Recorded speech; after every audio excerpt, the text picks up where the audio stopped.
Carrie Severino is the president of the Judicial Crisis Network and a former law clerk for Justice Clarence Thomas. Great to have you with us, Carrie. Great to be here. I mean, there's almost no doubt Democrats are going to do this as soon as they possibly can. And we're not just talking about term limits. That's Senator Cory Booker's kind of gateway drug to what they really want to do, Carrie, and that's pack the court with enough justices to make sure that the conservatives are outnumbered. Absolutely. Look, the partisan politics are very clear here. Suddenly, not when Justice Ginsburg or Justice Breyer are serving into their 80s, but suddenly when the oldest justices in the court are only in their 70s, young for a Supreme Court justice, Thomas and Alito, they're talking about adding term limits. And look, I could get behind the idea of term limits. It's an interesting idea. Here's the problem. The Constitution is what gives them life tenure. So if they want to do that, they have to figure out a way to do it that will be neutral, that will be so broad it could be accepted nationwide as a constitutional amendment. That means it's not going to be something that's going to just give them a windfall of being able to appoint the next justices when there's a Democratic president. They're going to have to find a way that is neutral, and that's not what they want. They're talking about packing the court. They only want a court that will agree with the results they want in cases. Yeah. Right, and if they don't agree, they call it illegitimate. And that's what we've been hearing time and time again. But here's some more of House Democrat leader Hakeem Jeffries. He was admonishing the Supreme Court after their ruling on the Voting Rights Act. Let's listen. Today's decision by this illegitimate Supreme Court majority strikes a blow against the Voting Rights Act and is designed to undermine the ability of communities of color all across this country to elect their candidate of choice. But we're not here to step back. We're here to fight back. Yeah. Okay, Carrie, your reaction there.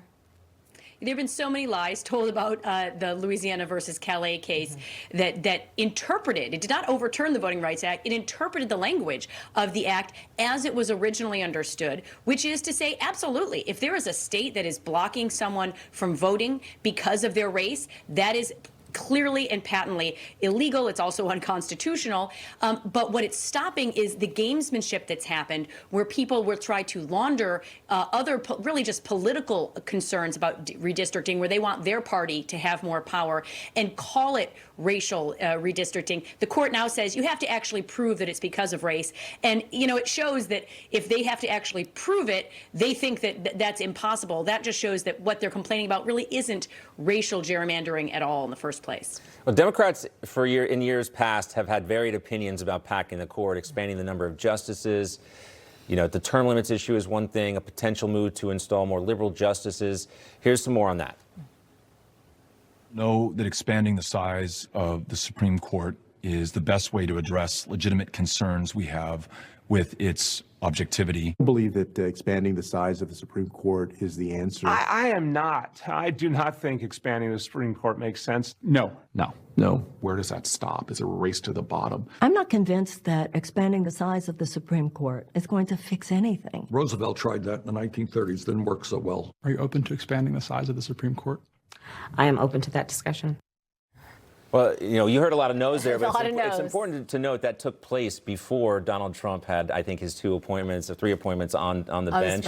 And now I think a lot of those, if you ask those people, Carrie, the same question again, they would just do whatever the Democratic Party tells them to say.